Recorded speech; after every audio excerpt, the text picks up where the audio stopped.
Hey guys, Jake Boomer, El Prez with Alpha Angler, and I'm going to introduce to you a revised rod. And I'm very careful about the way I do this because I don't want my social media, my email, my texts to get blown up.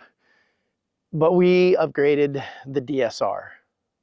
But before you send me an Instagram, it's the same high modulus Toray graphite blank that Brandon and I originally worked on and developed back in 17. It's got the same medium fast taper that has that awesome sensitivity and the strong hookup ratio.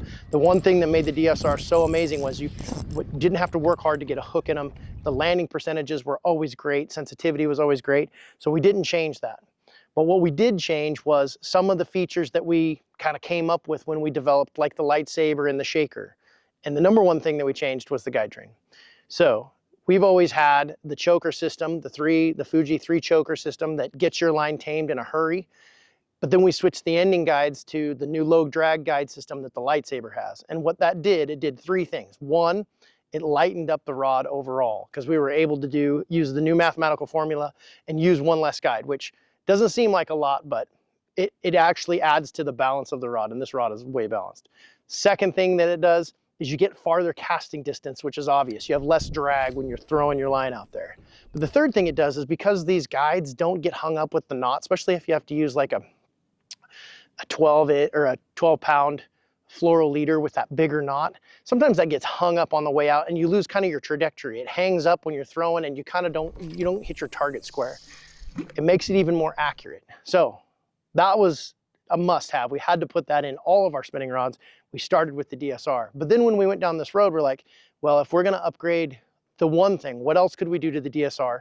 Not to change it any more or less from where it was when we started, but to make it better, to bring it up to another level.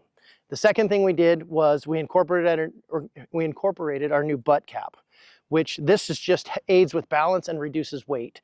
We were able to reduce the weight of this rod by about 8%, which if you know that the DSR is already phenomenally light as it was, reducing the weight was just an added benefit.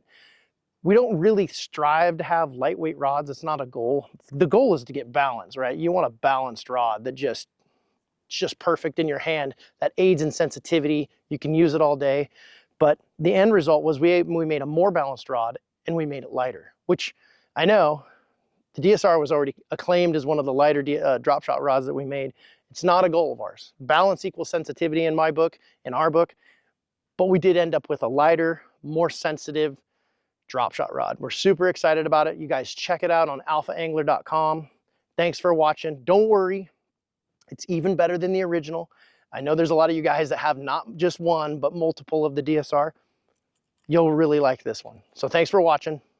See you guys next time.